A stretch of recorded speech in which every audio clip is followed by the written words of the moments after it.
apa kabar? Welcome back to IG Live Talk Kebun Rizky bersama saya Rizky Sitoger.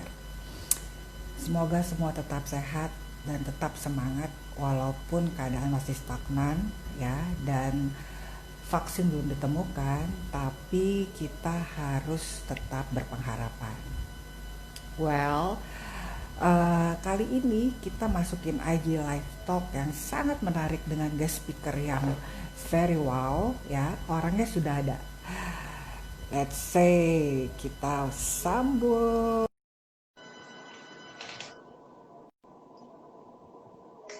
Boma. Hai.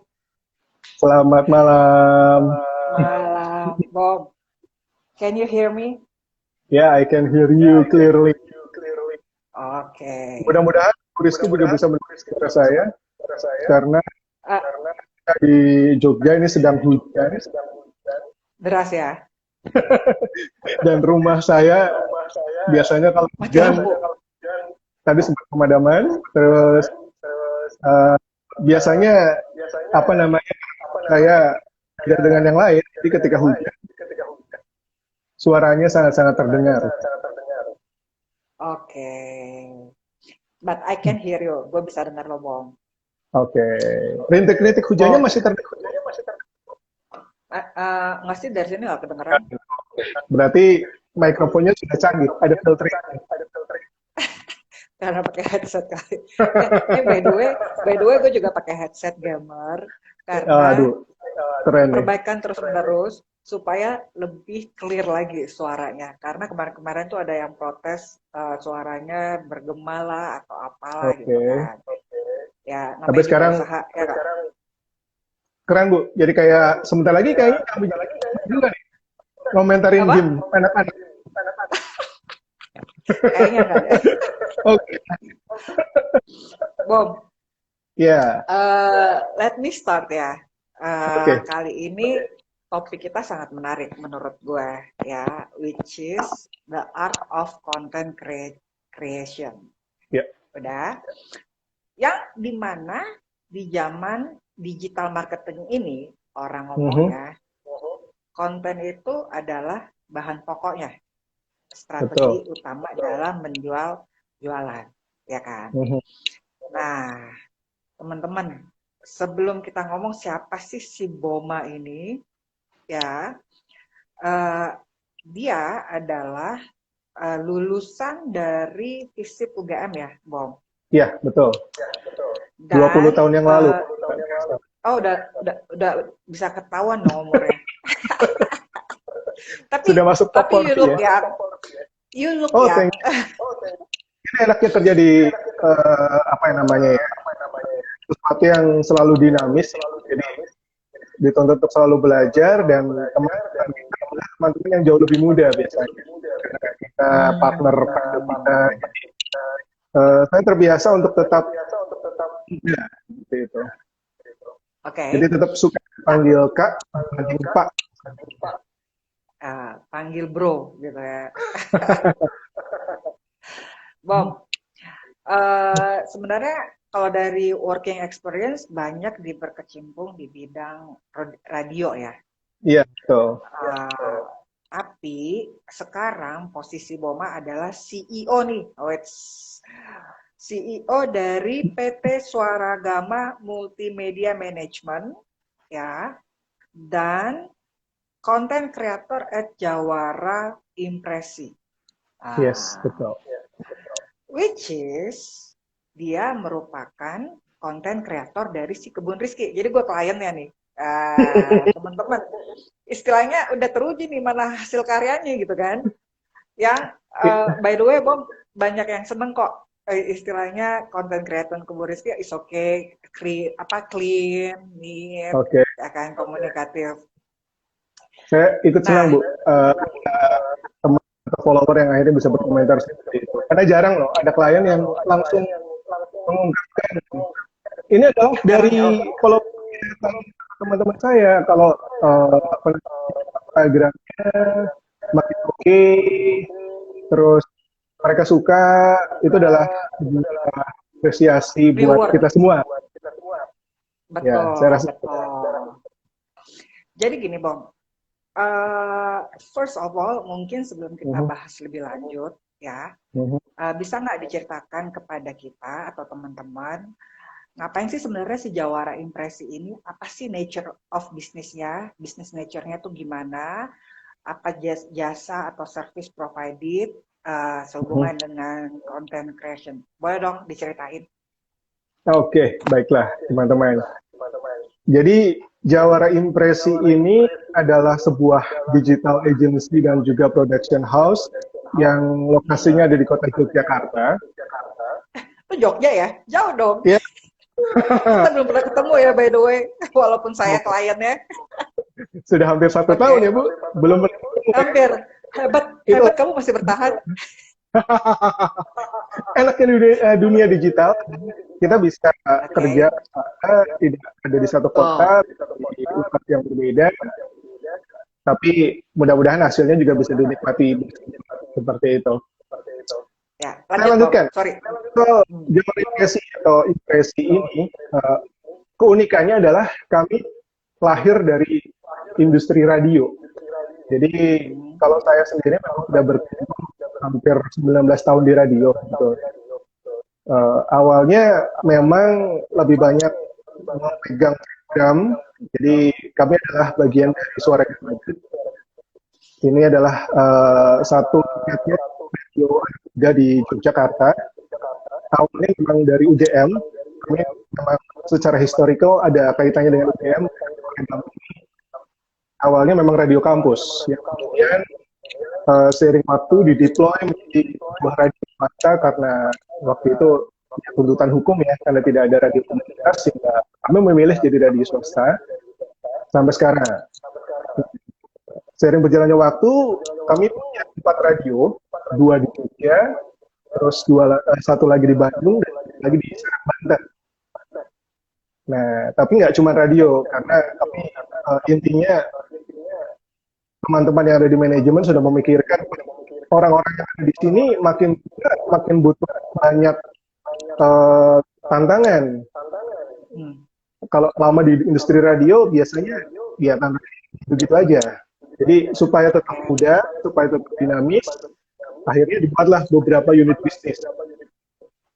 Jadi selain 4 radio, kami punya organizer, yang Serang, satu lagi dari kemudian punya representatif dari Jakarta, kemudian ada punya training center, punya free magazine, dan satu lagi yang baru memang adalah impresi. Impresi ini adalah unit memang sorry, suaranya memang agak sedikit putus-putus kalau gue dengar deh. Oke. Bisa majuin, oke. Mungkin karena koneksi juga ya. Kalau hujan biasanya gitu. Oke. Oke, jadi Impresi adalah bisnis terbaru dari Suara Gama Group yang lahir. Kami melihat potensi, wah dunia digital ini sepertinya menarik nih. Lahir dari Departemen Digital di Koneer. Jadi waktu itu Suara Gama adalah di Jogja yang sangat-sangat serius untuk menekuni digital aset dari website, sosial media, dan kita jadi leading. Ada orang serius untuk di bagian digital. Biasanya beberapa radio yang ada itu nyambi, ya produsernya, ya penyiarnya, kemudian digitalnya. Tapi di Suara Gama kami sudah memiliki digital sendiri dari lama. Nah, kemudian sering waktu orang awal-awal yang ada di Departemen Digital hijrah ke Jakarta, saya mulai masuk. Orangnya ada di sini, seperti bergabung. Ada Mas Andin Rahmana. Kalau Mas Andin Rahmana ini dia sudah hijrah ke Jakarta, jago dari saya. Jadi dia sebetulnya. Nah, saya dipercaya megang Departemen Digital sampai kemudian ditantang untuk mendeploy sebuah unit bisnis nama Impresi dari Suara Gama, seperti itu. Yang terjadi ini udah tahun keempat Impresi, sejak tahun 2016 dideploy menjadi sebuah unit bisnis kita, beda PT juga, makanya kemudian ada julukan di ada tuntutan sebetulnya. Tinggal izinnya adalah radio, mungkin bisnis yang lain, sehingga untuk lain dipisah dengan nama PT tersebut. Oke. Nah, 4 tahun ini kami memang masih belajar bisa hijrah dengan klien-klien Jakarta, karena biar bagaimanapun biasanya tempat tandingnya adalah di ibu kota. Kalau di lokal, ya klien-klien lokal yang ada seperti itu. Katanya kurang. Sehingga kami menantang diri.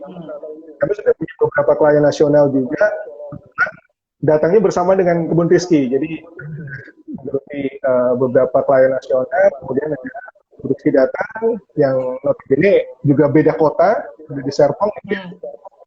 Tantangannya juga beda seperti itu. Sampai sekarang total klien yang kami pegang masih ada 11 klien, cuman karena COVID akhirnya tinggal 6 nih. Seperti itu. Pasti. Salah satunya Kebun Rizky. Keren. Oke, so Bong, actually ini sebenarnya agak annoying, kualitas suara kamu agak putus-putus ya. Oke. Mudah-mudahan bisa getting better. Cuman gini, aku tadi nangkep, so basically ini kan evolusi ya. Jadi bisnisnya mulai dari radio masuk ke dunia digital marketing, katakan seperti itu.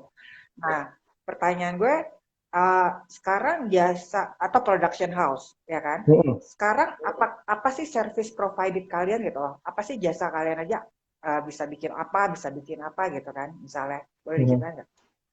Awal lahirnya Impresi, kami justru lebih banyak menjadi sebuah production house. Jadi memang kami melihat dari UGM, program yang butuh divisualkan dalam bentuk video. Kami kemudian lebih banyak fokus untuk pembuatan video di tahun pertama. Kami kemudian ketika tahun kedua ada permintaan dari klien soal social media handling, malah jadi keterusan. Sampai tahun keempat, fokus kami lebih banyak memang social media management dari klien yang ada. Dan fokusnya memang kalau bicara soal social media management kan sebenarnya banyak platform. Mulai dari Facebook, dari Twitter, mulai dari Instagram, YouTube, bahkan ada beberapa sekarang TikTok segala seperti itu. Tapi kami masih fokus di Instagram. Klien kami handle dari Instagram, biarpun ada 1-2 klien yang memang all platform dikelola. Seperti itu. Oke, jadi sekarang ini mainstreamnya adalah Instagram ya, konten Instagram. Tapi bisa juga production house itu visual dalam arti video gitu ya? Iya, betul. Video juga kami terima karena memang kami awalnya sebagai production house mengelola pembuatan profil atau video campaign. Cuman akhirnya 4 tahun keenakan jadi kreator orang gitu ya. Jadi mungkin kita perlu asah lagi. Ya, karena gini, ketika mengelola konten atau sosial media, yang dibutuhkan itu nggak cuma sekedar meramu konten, dan apalagi sekarang Instagram kan berarti lebih visual, sehingga apa yang kami lakukan kemarin seperti itu. Oke, so teman-teman nih yang memerlukan konten kreator Instagramnya, nah abis ini bisa japri Mas Boma. Ya, Bom. Oke, so kita masuk ke pertanyaan kedua yang menurut gue ini jantungnya, ya kan? The art of content creation. Can you elaborate the art of content creation, gitu kan? Apa faktor menentukan suatu konten itu bagus atau enggak, ya kan? Apa benchmarknya? Apakah ada hidden message? Misalnya nih ada orang yang dalam mendesain itu ada filosofinya, gitu kan? Nah, atau bagaimana tim Impresi itu melakukan content creation ya, apakah browsing, search. Nah, silakan, Bob. Oke, bicara soal the art of content creation, ini Hmm, kita perlu memisahkan menjadi dua nih, Bu. Jadi, oke. as a content creator, itu ada dua jenis sebetulnya. Content Hmm, creator yang memang dia membesarkan akunnya sendiri, alias adalah untuk personal brandingnya dia. Yang dia kedua tuh adalah klien ya. dan content creator yang memang dia mendedikasikan jasanya Hmm, ke orang lain atau ke klien. Nah, oke. impresi memang ada di part yang kedua. Kita tidak membesarkan akun kami sendiri, tapi kami Oke. membesarkan akun klien. Ya. Kita merasa mungkin apa ya? Karena kebiasaan di radio ya, jadi kita punya banyak ide, kemudian punya banyak apa namanya tuntutan dari klien yang kemudian kita coba convert menjadi sebuah konten dan kita terbiasa seperti itu. Jadi malah justru bukan membesarkan akun kami sendiri, akun pribadi masing-masing, tapi kami senang, kami happy gitu. Untuk kemudian ketika bisa berhasil membesarkan atau ibaratnya membuat klien kami tersenyum karena sosial medianya termaintain dan kemudian berkembang seperti itu. Dan mungkin Oke. kami bukan yang ibaratnya orang-orang narsis ya. Jadi kami nggak cocok di konten kreator yang pertama. Atau bisa jadi kalau sebagian orang bilang, mungkin kalian nggak pede dengan diri kalian sendiri. Nggak juga seperti itu. Hmm, Kami memang lebih happy ketika apa yang kami pikirkan, apa yang kami kerjakan, ini bisa kemudian membuat orang lain happy. Ya, ini adalah sebuah pilihan sebetulnya. Yang membedakan oke. lagi konten kreator uh, pribadi yang kategori satu yang membesarkan akunnya sendiri, mungkin dia bisa bekerja Hmm, hanya satu orang saja tanpa tim. Nah, sedangkan untuk oke. yang kedua, yang kami mendedikasikan jasa pelayanan kami ke klien, kami butuh tim. Karena Hmm, bisa jadi dalam satu periode kami bisa handle 6, 11, 18 klien pada periode yang hmm. sama. Sehingga kalau dikerjakan oleh satu orang saja pasti ya kepalanya akan Oke. pecah ya. Itu. Betul, betul, betul. Tapi sekarang, Nah, tuntutan menjadi seorang konten kreator adalah konsistensi sebetulnya. Jadi oke. bagaimana menciptakan atau mengisi konten yang ada seperti itu. Baik itu konten kreator yang pribadi maupun konten kreator klien. Gimana sih Oke. supaya akun yang kita kelola, akun yang kita bangun, ini tetap kemudian rutin memposting sesuatu.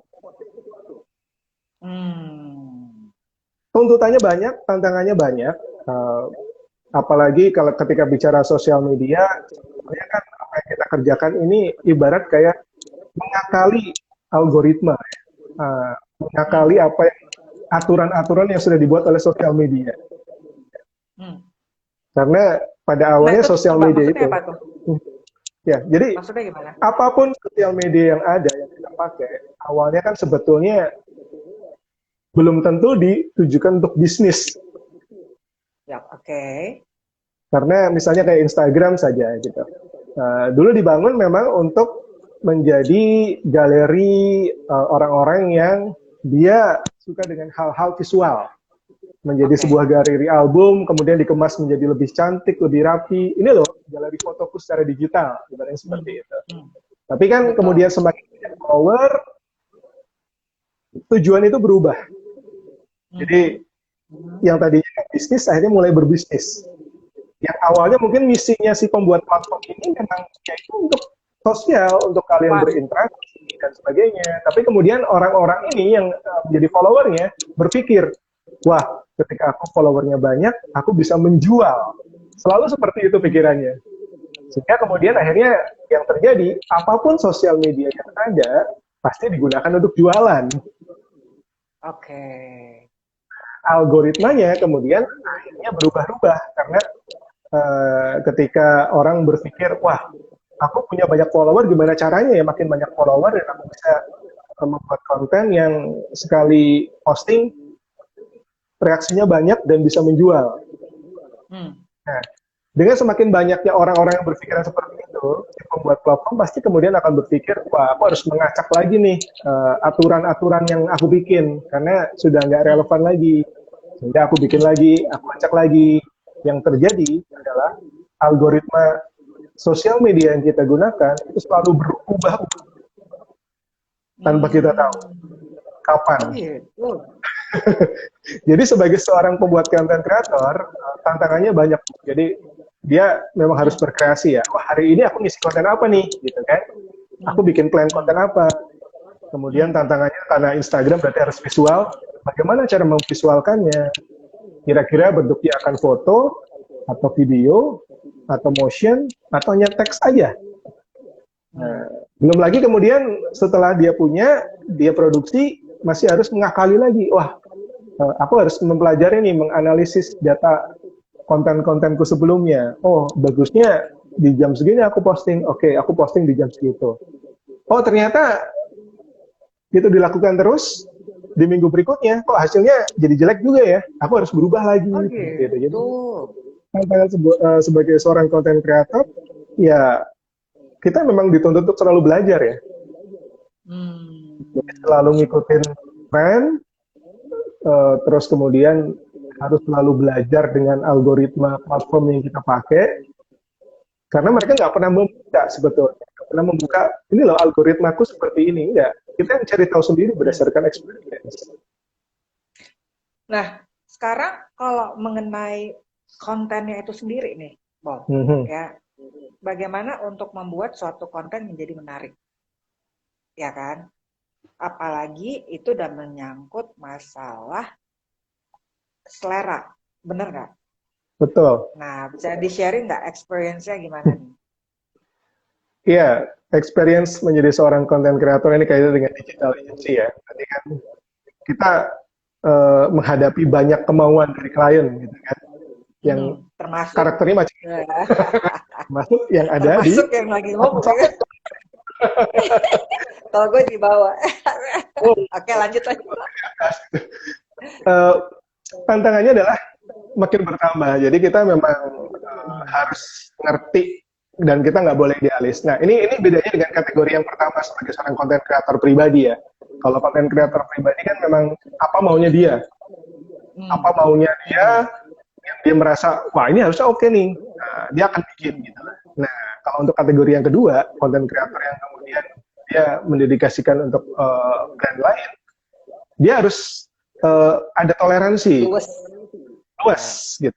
Kadang memang kita perlu memaksakan karena ini experience. Karena bicara soal sosial media atau dunia digital, sebenarnya kan nggak ada yang benar, nggak ada yang salah ya Bu. Intinya adalah lebih ke experience. Karena sekali lagi algoritmanya semakin berubah. Betul. Apa yang saya bilang hari ini benar, tiba-tiba nanti jam 9 sudah berubah, bisa saja gitu. Jadi kita dituntut untuk selalu kita nggak boleh memaksakan, nggak boleh sok pinter, tapi ya kita memang basisnya lebih ke experience dan kita rajin-rajin untuk menganalisis insight aja gitu loh. Nah, untungnya semua platform, misalnya kayak Facebook juga. Betul. Semua platform yang kita pakai punya insight. Biarpun kadang-kadang suka disembunyikan sama si platform, sehingga kita butuh aplikasi pihak ketiga untuk membuka lebih banyak. Oh, jadi ada ilmiah ininya lah ya, analisa ilmiahnya gitu ya? Analisa ilmiah berdasarkan data yang pernah di insight, kemudian ya mainnya adalah experience ya. Oke, kita akan ngambil konten 7 hari ke belakang misalnya kayak gitu. Oh, datanya seperti ini. Oke, kita bikin konten yang bagus. Ternyata yang lebih suka baca humornya misalnya. Oke, kita akan bikin itu. Tapi tiba-tiba berubah. Oh, kok sekarang lebih suka yang berbau politik ya? Oke, kita akan berubah lagi seperti itu. Tapi kita akan sama dengan brand. Kan brand ini macam-macam. Ada yang memang kemudian ranah-ranah politik atau sosial atau apa. Jadi kita memang harus memilah-milah yang cocok atau enggak. Yang pertama dilakukan sebagai pembuat konten, tentu saja kita pahami dulu karakter brandnya seperti apa. Di samping karakter pemiliknya ya. Karena karakter pemiliknya kadang-kadang juga 180% berbeda dengan karakter brand. Ah, masa sih? Bukannya karakter brand equal to karakter pemilik itu? Belum tentu ya? Karena kadang-kadang yang kaitannya dengan kami kan belum tentu selalu ownernya, Bu. Bisa jadi misalnya Oke. tim marketingnya, Ya, ya, ya, ya. manajernya, seperti itu. Sehingga Oke. karakter brand kadang-kadang bisa jadi 180%, 180 derajat berbeda dengan si karakter brand seperti itu. Ya kita harus pinter-pinter nih, Oke. memilah yang Kalau kita bosnya bilang enggak gitu ya. Enggak juga. itu bisa Ah, jadi gua nggak terjadi suka ya. nih. Terus, kayaknya yang penting apa karakter bosnya deh. Istilahnya Enggak gitu juga. kan. Kadang-kadang Oh, enggak karakter juga. bos, Kadang-kadang dia nyerahin gitu. kami punya satu dua klien yang justru 100% mempercayakan kepada kami. Jadi kami Hmm. punya klien Nah, ini udah hampir tahun keempat kami pegang. oke. Kebetulan akhirnya kalau untuk brand yang satu ini saya pegang sendiri. Hmm. Ya saya dibantu dua orang masalah visual, tapi kemudian ini satu akun ini saya pegang nih, karena si ownernya udah sangat percaya banget. Jadi saking percayanya kadang-kadang kita tidak perlu bikin content plan, minta approval, karena kita udah dianggap tahu. Oke. Istilahnya Jadi dia ibaratnya, clueless, terserah lo deh gitu. betul, awal-awalnya memang memperlakukan hal yang sama, jadi selalu ada approval, selalu ada meeting bulanan, tapi kemudian karena sudah tahun kedua, tahun ketiga, ya udahlah, kamu pasti udah ngerti banget, silahkan dikembangkan. Nah, ini tantangan sendiri karena sekali lagi kalau saya adalah tipikal kreator tipe yang pertama yang lebih banyak narsisnya, pasti saya akan lebih banyak buka akun saya sendiri daripada akun brand, gitu kan? Tapi yang terjadi malah kebalik, saya jarang membuka akun pribadi, saya lebih banyak membuka akun brand yang kami kelola, seperti itu. Oke. Nah, Jadi kadang-kadang tantangannya misalnya nih, ketika kami hire konten kreator yang memang dia tipikal konten kreator yang pertama, lebih suka mengembangkan akunnya sendiri, ini nggak cocok biasanya dengan kami. Karena dia lebih memikirkan akunnya sendiri daripada akun-akun yang dia kelola, seperti itu. untuk tim kalian gitu ya. Betul. Oke, nah kalau misalnya nih ya, si klien menyerahkan kepada tim impresi untuk desainnya. So what would you do? Tadi kan pertama belajar mengenai karakter si brandnya, ya kan? Ya, Terus abis itu sketching desain atau gimana gitu? ya, yang pasti tahapannya pasti Tahapannya. ketika pertama pasti didahului dengan client briefing. Klien kemudian memaparkan ini brandku adalah semacam ini, bla bla bla bla bla, gitu kan. Ada yang kemudian tanpa ada client briefing kita cuma dipasrahin materi gitu, sehingga kami menerjemahkan sendiri. Tahap awal yang biasa kita lakukan ketika bicara soal kita mengelola brand untuk Instagram, kita membuat pertama gambaran dasar nih, jadi ibaratnya kayak dummy. Di coret-coretannya kami akan mengisi kontennya dalam waktu sebulan. Kontennya adalah A, B, C, D. Ada kategori-kategorinya. Nah, baru kemudian sebelum visual, kita biasanya kasih captionnya dulu. Karena kan untuk meramu visual kadang-kadang kita caption dulu nih. Dari kita isi dulu. Kamu maunya bikin konten kayak apa sih? Kayak gitu.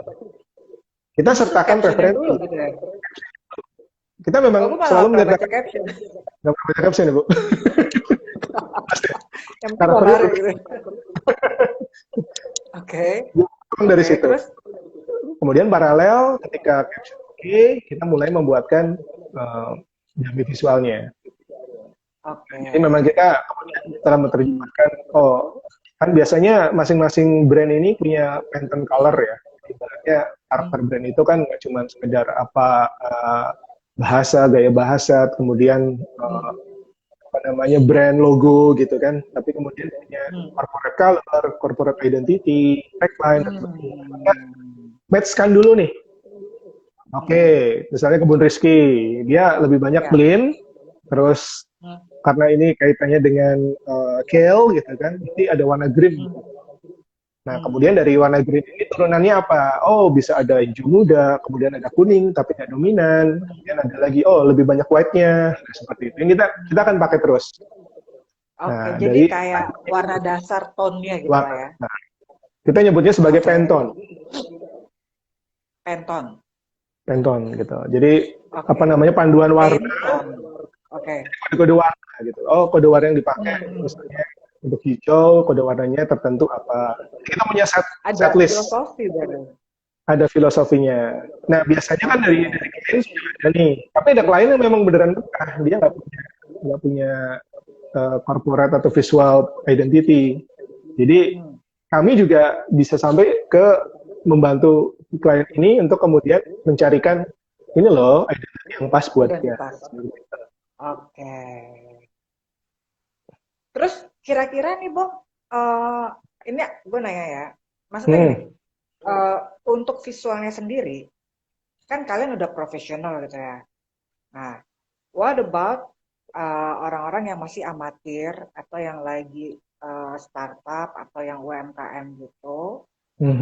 Ada nggak sih tools atau apps yang membantu ya mungkin contoh kayak Canva kali gitu ya untuk bikin karena gini kan kalian pasti desainnya beda appsnya ya gitu ya. Gimana, Bob? Hmm. Sebetulnya gini Bu, bukan letaknya pada aplikasi yang kita pakai ya untuk menilai profesionalisme Desain. gitu. Kadang Oke, kami pakai Canva loh untuk beberapa klien tidak mengandalkan oke, desainer, mengandalkan Canva gitu loh. Tapi oke. bukan masalah aplikasinya, tapi masalah how to mix, how to create. Jadi balik lagi ke Itu harus orang desain nggak sih? enggak juga sih.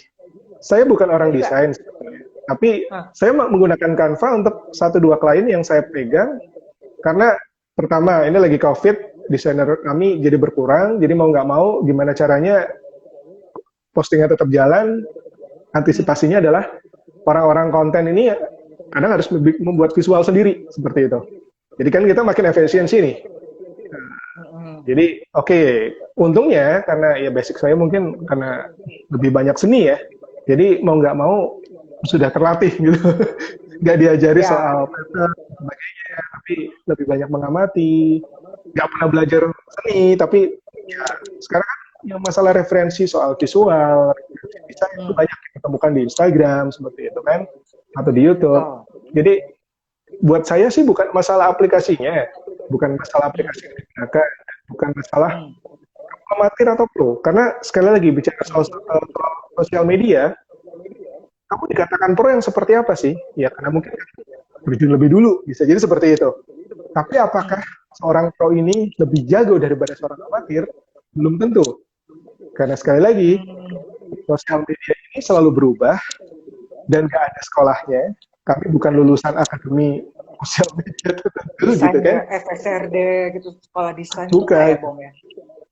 Ada memang kadang dibutuhkan Ah, desain-desain yang rumit seperti itu. Tapi ya kan? sebagai seorang konten kreator saya pikir apa ya lebih banyak dibutuhkan kemauan untuk belajar sih Bu. Jadi ya mungkin ketika kamu belajar desain, ketika kamu adalah lulusan desain tertentu itu akan lebih banyak membantu. Tapi untuk taraf Hmm. tertentu Hmm. mungkin tidak dibutuhkan serumit itu. Yang Ya. penting adalah kemauan kamu untuk belajar, oke.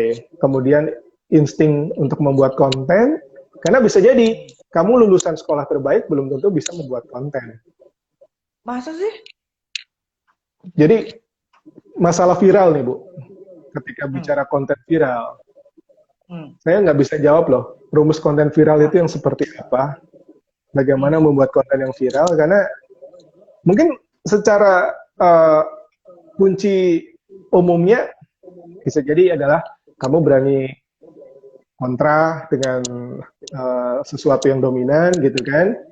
Kamu bisa menjelek-jelekan presiden, kamu akan jadi viral misalnya. Betul. Enggak, itu Kamu betul. bicara sana viral gitu kan. Tapi kan kita kan bicara soal bagaimana viral yang positif, bukan viral yang Ya. negatif. Itu Maksudnya kuncinya gimana? susah. Nah, itu gimana ya? Maksudnya definisi kontennya itu menarik atau atraktif? gimana Bob? Kuncinya gimana atau kriteria gimana?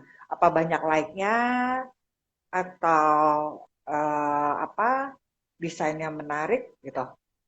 Ya, kalau hitung-hitungan analitik, ada hitungannya. Jadi, bagaimana ketika bicara Hmm. soal konten itu menarik di sosial media, bisa Hmm. dari insight yang ada di postingan kita. Bicara soal metrik.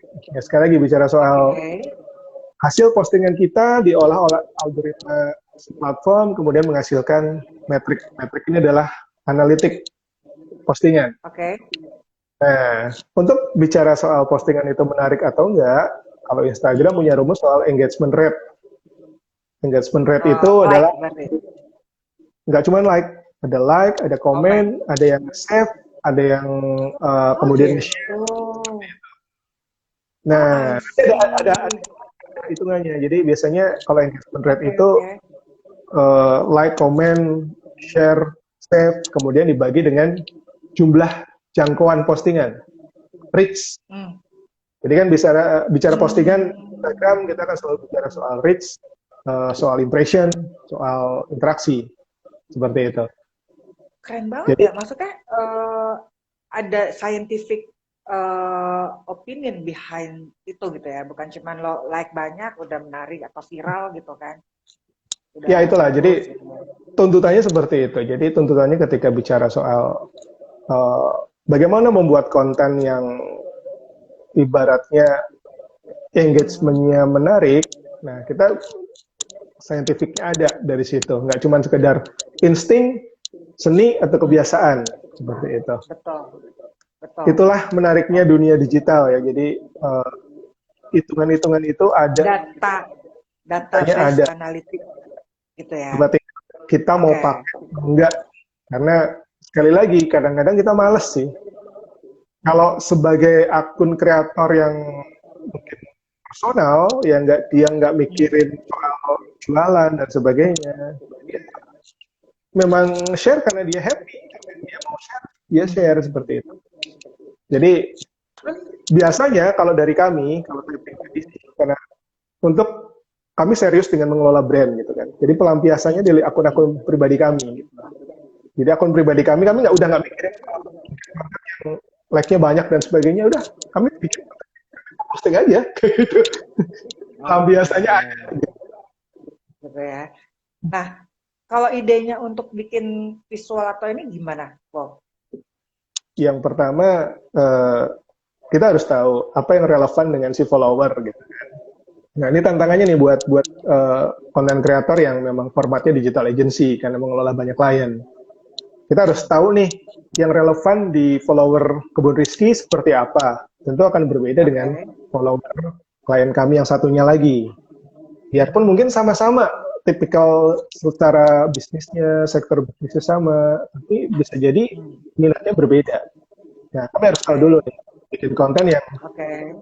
relevan dengan follower itu. Yang kemudian, yang kedua, kira-kira ketika sudah relevan, ini bisa memancing postingan nggak sih? Hmm. Memancing komen, interaksi, kayak gitu. Jadi orang nggak cuma sekedar like, tapi komen gitu.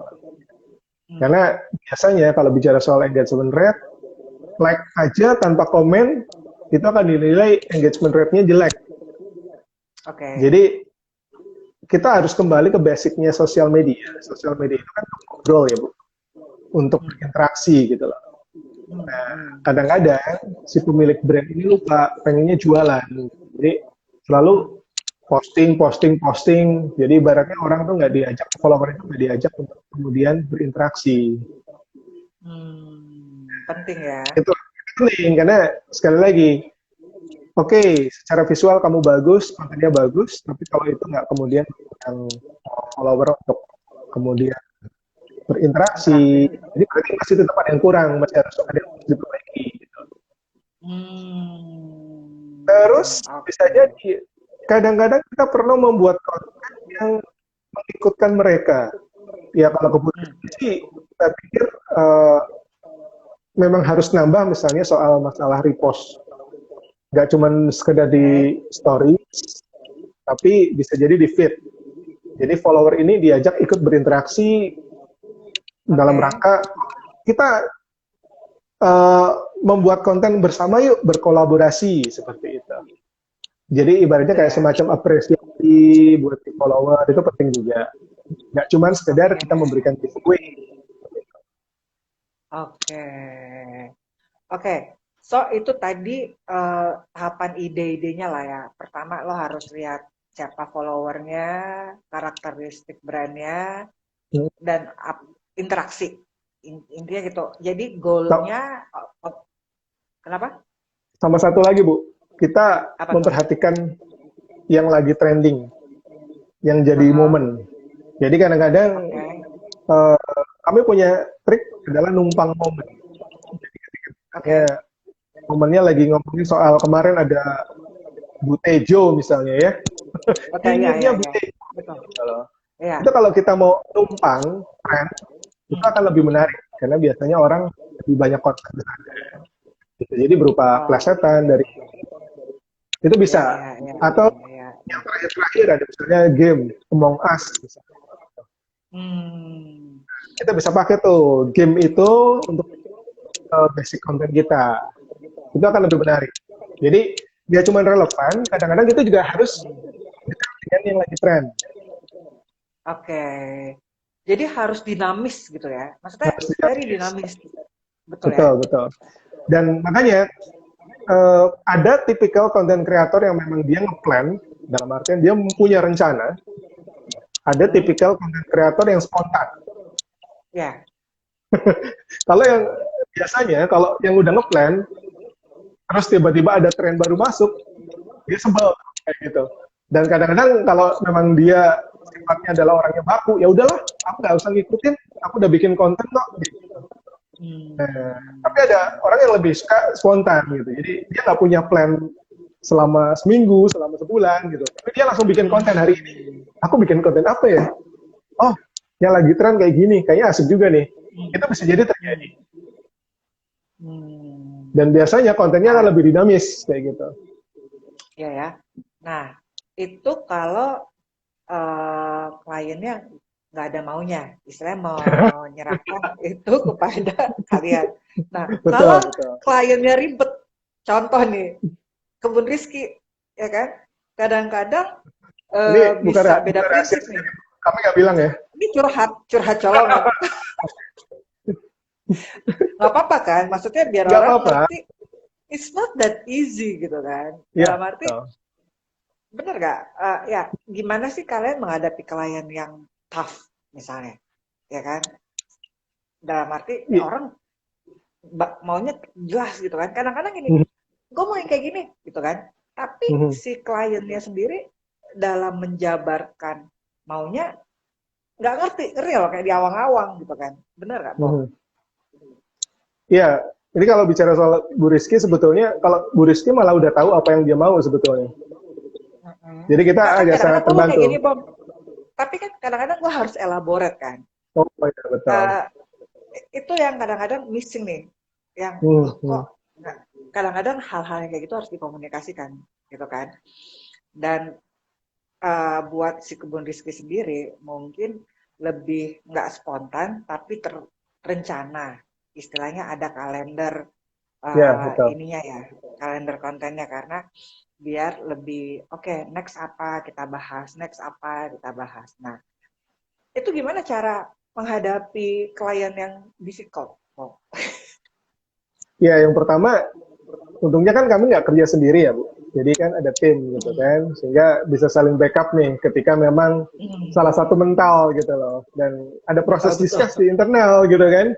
Jadi ketika Oke. biasanya kita punya PIC untuk satu brand, satu PIC seperti itu. Hmm. Cuman ketika tiba-tiba si PIC ini mental, dia kemudian akan nge-share ke grup internal. Oke. Nah, dari situ kemudian ya semi curhat sih gitu. Tapi kita Hmm. bisa menemukan solusi enaknya di gimana seperti itu. Sekali Hmm. lagi, uh, sebagai konten kreator yang konsepnya adalah digital agency, kita menawarkan jasa, berarti kita memang harus toleran dengan apa yang dimauin klien. Tapi sekali lagi, ya kita memegang, ibaratnya kita punya experience nih yang lebih. Jadi kan Ya. yang perlu diketahui adalah digital agency ini kan kerjanya tiap hari 24 jam pantengin sosial media, ya kan? Ya, Iya. ya mungkin bisa jadi kita nggak berani bilang lebih expert ya, tapi bisa jadi lebih Lebih banyak tahu sesuatu di atas. lebih banyak expose dengan sosial media sehingga kita tahu trennya, perubahannya, Betul. kita tawarkan ke klien.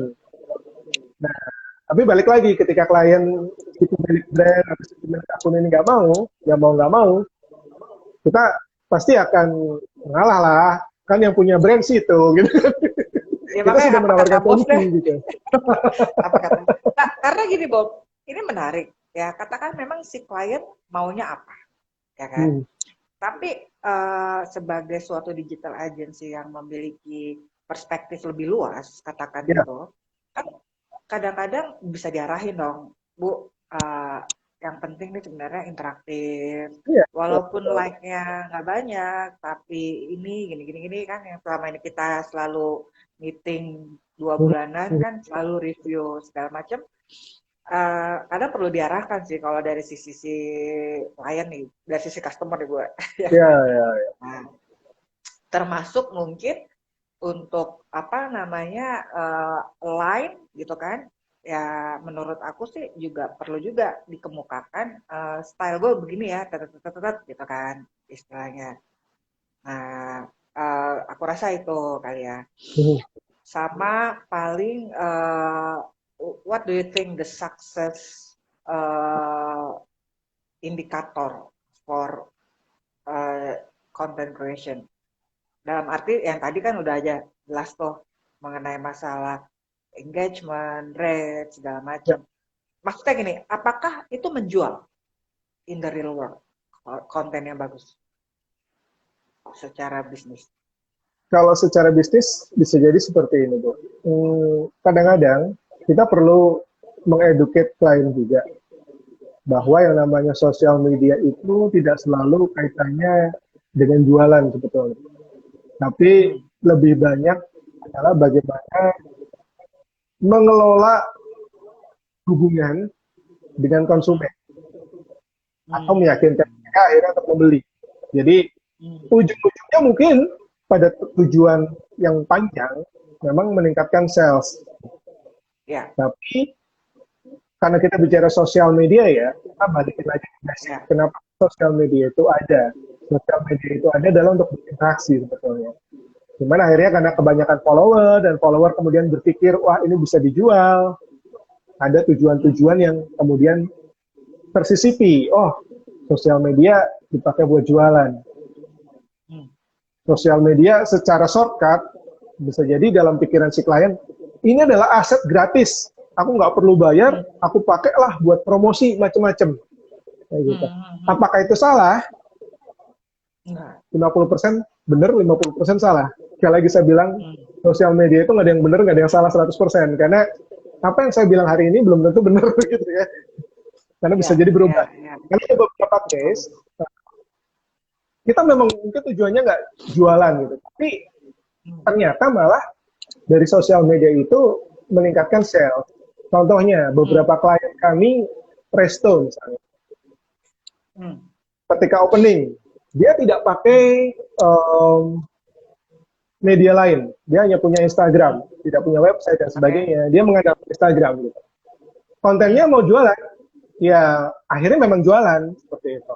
Apakah itu salah? Enggak. Gitu. Tapi konten lainnya nggak jualan, konten lainnya ngobrolin macam-macam kayak gitu. Jadi kalau bicara soal sukses kami mengelola konten, yang pertama tahap paling dasar kami membenarkan dulu lah soal galeri feed-nya dulu yang biasa kami tawarkan. Oke. Dari awal pasti kami selalu bilang, kami tidak menyajikan ada kenaikan follower sekian ratus dalam waktu sebulan, 2 bulan. Tapi kami pertama pasti akan membenarkan dulu secara visual. Karena kalau bicara soal Instagram, yang pertama dilihat kan visualnya. Jadi kita benahi dulu nih, visualnya oke, baru kemudian merembet ke yang lain. Oh, oke, ada KPI soal follower nih, setiap bulan ditantang segini. Itu bisa. Atau misalnya engagement rate-nya harus di atas sekian persen, itu bisa. Ada yang kemudian langsung bidik, aku pengen langsung ada kenaikan penjualan segini. Ya oke, tapi sekali lagi, kira-kira produkmu menarik atau enggak. Jadi, Hmm. biarpun kita meng-create sosial media itu bagus, tapi kalau produk kita bagus, kadang-kadang itu jadi Hmm. bumerang. Hmm. Itu ya. Nah, jadi kami kadang-kadang nggak selalu berani ketika ditantang. Pokoknya aku mau kenaikan followers segini, kenaikan penjualan Hmm. segini. Oke, sekarang kita Hmm. balik lagi. Produknya siap, menarik atau enggak? Hmm. Kita blow up di Hmm. sosial media. Kalau produknya menarik, saya jamin oke, ada peningkatan. Tapi kalau produknya Hmm. ibaratnya eh, apa ya namanya tidak punya Basic. unique selling proposition kayak gitu, ya kita yang bisa kita lakukan adalah mengelola awareness-nya dulu nih, nggak langsung jebret ke selling. Brand Ya, awareness lah ya, kemarin istilahnya. misalnya, kasusnya beberapa klien yang dia formatnya kue-kue artis, gitu kan. Ah, Kue sebetulnya ah, secara unique selling proportionnya mungkin bentuknya ya gitu-gitu aja. Cuman karena nama besar hmm. artisnya itu yang ngangkat, gitu. Ya, Ya pasti kan, ngangkat lah. gitu kan. Cuman apakah bertahan lama? Ternyata enggak loh. Betul. Tergantung produknya gitu kan. Jadi kalau kami bilang sosial media ini memang mungkin tidak langsung head to head atau langsung eh, apa ya namanya berbanding lurus dengan selling, sales kayak gitu kan. Hmm. Tapi kita Hmm. mengelola awareness orang, educate sehingga pembeliannya itu bisa berlangsung lebih lama. Kamu nggak usah mikirin dulu Hmm. followermu langsung berapa banyak, kenaikanmu berapa banyak. Biarkan orang menikmati brand dulu, berinteraksi. Hmm. Kita mengelola itu, mengelola Betul, loyalitas betul. mereka, mengelola apa ya namanya kritikan mereka, itu yang Kayak terjadi. kayak sejenis humas lah gitu ya, kayak Nah, PR-nya betul, lah, betul, betul. soft Jadi selling-nya lah gitu kan. memang lebih banyak akhirnya ya, kita adalah apa ya public relationship brand di dunia Ya, digital. Yang ini betul. kadang-kadang Enak loh nggak sebenarnya. tahu. Klien tahunya Tapi adalah itu juga kenaikan penjualan selalu begitu. tapi itu juga harus hati-hati loh. Artinya kalau humasnya salah style atau salah apa langkah ya bisa bumerang juga kan ke Ya, brandnya si belum. Betul. eh, customer itu sendiri. Bom, ini udah 52 menit. Gila, Oke. gak kerasa banget ya. Kayak perasaan baru mulai deh. Nah, by the way teman-teman, Kebun Rizky sangat terbantu dengan adanya tim impresi. Kenapa?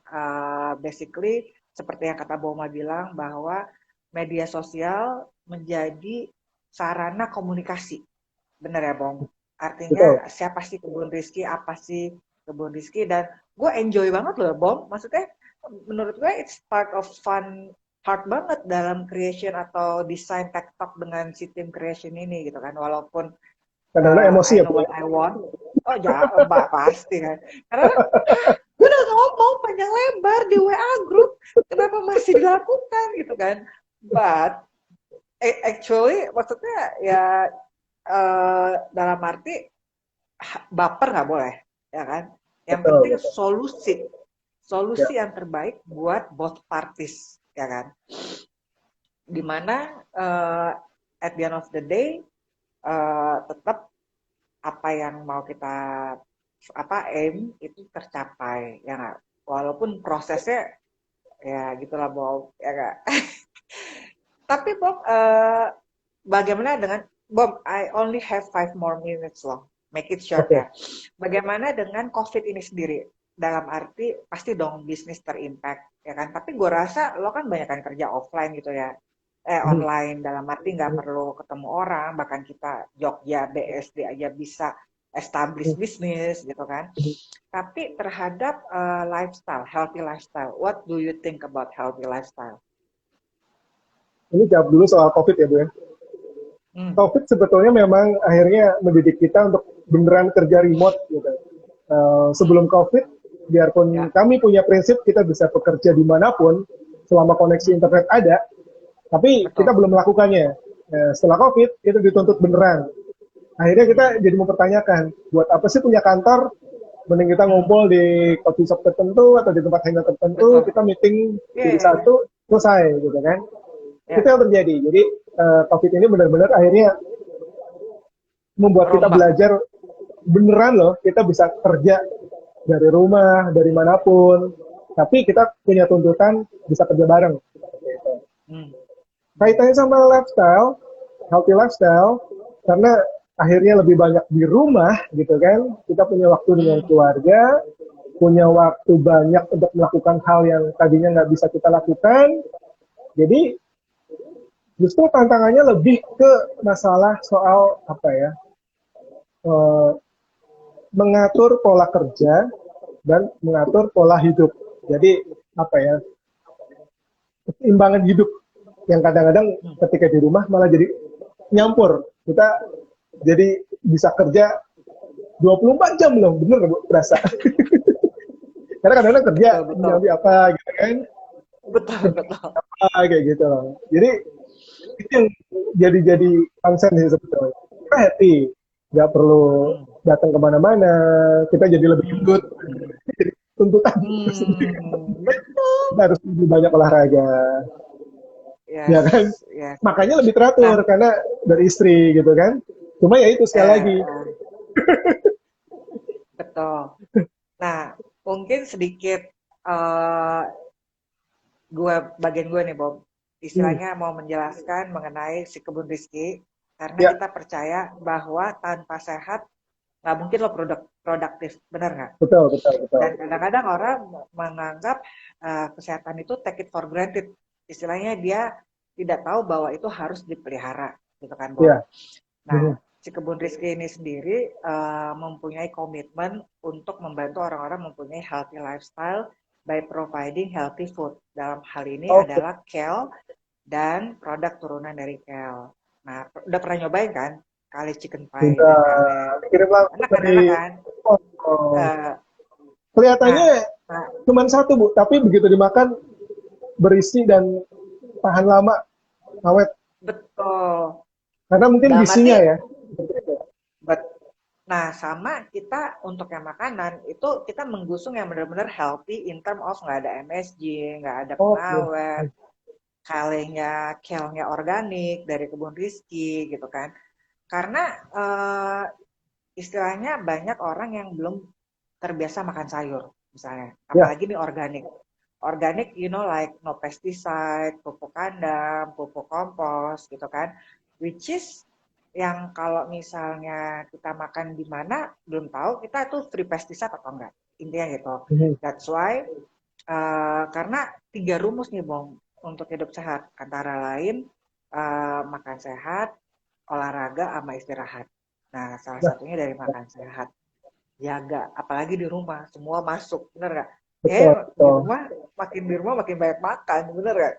Iya, betul, betul. Untungnya ya selalu masakin sayur ya. Jadi saya termasuk Ah, orang harus makan ya. suka sayur apapun kecuali pare karena Pahit ya. beneran pahit. Tapi Ya, kalau kayaknya yang hijau-hijau udah kehidupan udah kesukaan. pahit. Bom, I think we have to finish it, but Oke. last but not least, could you Hmm, give apa tips, saran, pesan, dan kesan atau closing statement sebelum kita menyudahin? oke. 1 minute. 1 minute ya. Bikin konten itu memang susah. Tapi sekali lagi nggak usah dibikin susah dengan mikirin soal metrik, soal bagaimana kamu dapat like, dapat engagement rate, Hmm. Hmm. dapat apa komen gitu ya. Hmm. Kadang itu penting, tapi lebih penting adalah kamu happy untuk melakukannya. Hmm. Jadi bikin konten yang relevan dengan dirimu sehingga orang lain pun happy untuk kemudian membaca atau melihat postinganmu. Saya yakin Kayak kebun rizki banget. dari happy itu We kemudian are akan very menular. enjoy. Enjoy ya Bu. Hmm. Terima kasih atas Itu kepercayaannya selama ini. mau kita dong ya, makasih udah mau jadi mengembangkan loh, termasuk mengembangkan bisnis kebun rizki gitu kan. Jadi salahnya adalah enjoy. ya Bob, enjoy, happy with what you do. happy. Don't bother too much sama yang namanya like, comment ataupun engagement gitu ya. Kalau kamu bukan seorang selebgram, kamu nggak usah mikirin soal masalah like dan ini. Yang penting kamu punya sesuatu yang relevan dengan dirimu dan itu bisa kamu bagikan dan itu penting buat orang lain juga untuk tahu, bagikanlah. Nggak usah mikirin soal engagement rate, nggak usah mikirin soal like, itu nanti akan datang sendiri. Begitu. Oke, Yang penting awesome. konsisten. Yang penting Yang konsisten. penting apa? Konsisten. Salah. Kalau gue yang penting PO. Saya mau nyingung itu Ya. takut nanti nggak lanjut gitu. Enggak lah, pasti lanjut lah, santai aja Bom. Nah, teman-teman, terima kasih Bom. Sebelumnya tadi kayak gue belum mengucapin thank you so much for your time and willingness to share. Kayaknya moga-moga apa yang Bom share ini sangat bermanfaat buat teman-teman yang pengen lebih menggali lebih dalam lagi mengenai dunia digital marketing ya atau content creation. Dan kalau butuh apa namanya jasa, silahkan di Japri. Boleh. Silahkan. Oke, Beb. Thank you so much. Selamat malam di Jogja. Salam buat teman-teman dan tim ya. Terima kasih Bu Rizky. Thank you.